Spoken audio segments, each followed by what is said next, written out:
What we have in here is Masa. So what we do with this masa, it's basically this is a 52 quart pot. By the time this is cooked, it's gonna be about 3/4 full. And right now what we did is we mixed some water and some masa, we thinned it out.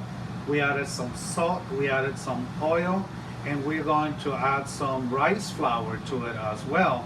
And then we're gonna cook it. We're gonna cook it till it boils. In the process, it's gonna thicken up. So what we gotta do is constantly pour water in and more oil to get a consistent, jelly-like concoction. and this is why I made the propane tank run, right?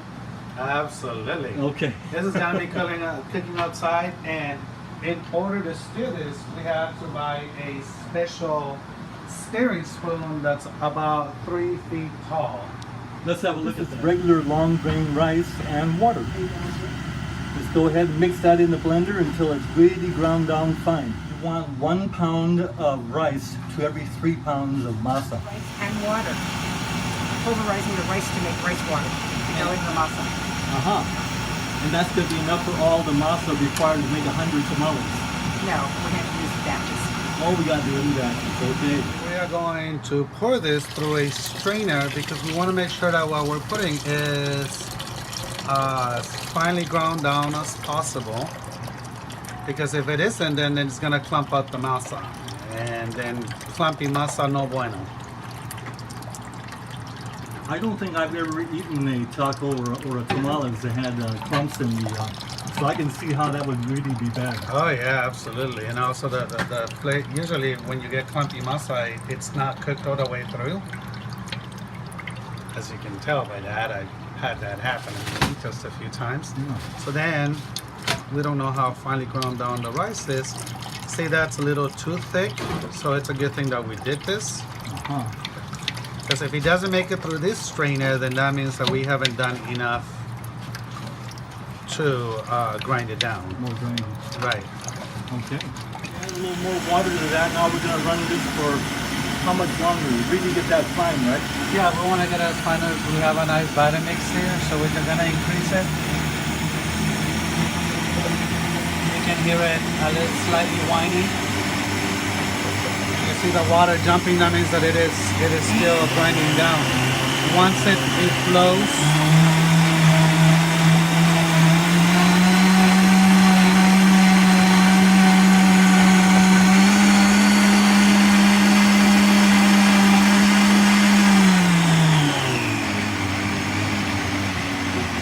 see now the water is not jumping as much, so it's getting more to a slightly liquidy consistency.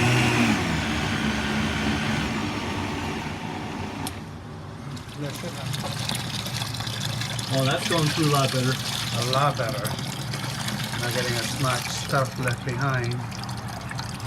So we're still getting some stuff left behind. What's gonna happen with this is as it cooks, because that's, as you can see, the consistency, you can see that there's any rice there. As it cooks, that's going to thin out. So that we're okay with. Great. We don't want big pieces of rice. This is the masa for the tamales. We have the mixture of the corn masa, we have oil, salt, and we have basically rice flour. So what we want to do is we want to mix all this up, make sure that there's no clumps underneath. As we mix it up. The other thing, anybody that cooks will tell you, is we got to take this and we got to taste it. We got to make sure that it's not too salty, and it's not. It tastes just right. But throughout the cooking process, we are going to have to make sure that it is okay on salt. And of course, that's a matter of opinion from person to person. So if you're cooking for a large group of people, which we are, you want to make sure that it's under salted. So whatever you like, you want to make sure that it's missing some salt. It's always easier to add a little, and it's impossible to take it off. That's it. There you go. And one's tall, and Now then this- one's short and squatty. This masa, when it goes on the fire, is going to have to be stirred with that big stirring spoon. Otherwise, it'll burn. And what I like about it this? takes quite a bit of time to cook and reduce down this masa. to the consistency of the dough that's required to make the tamales and tacos and enchiladas and all of that. So technically this will not reduce, it'll actually expand. That's why that pot is as big as it is, and we've got about 1/3 full. So this is a stirring spoon that we're gonna be using. And right now the bottom of it we're seasoning with oil. That's to prevent it from breaking. We're also going to season the rest of it so that it gets a darker hue. Otherwise, with the heat and the moisture, it's going to break. Wow, now this is made out of oak? It is made out of oak. It's a nice hardwood. It's got a nice sharp edge to it. Now you don't buy this from Safeways, do you? No, even at specialty stores, they're very hard to get.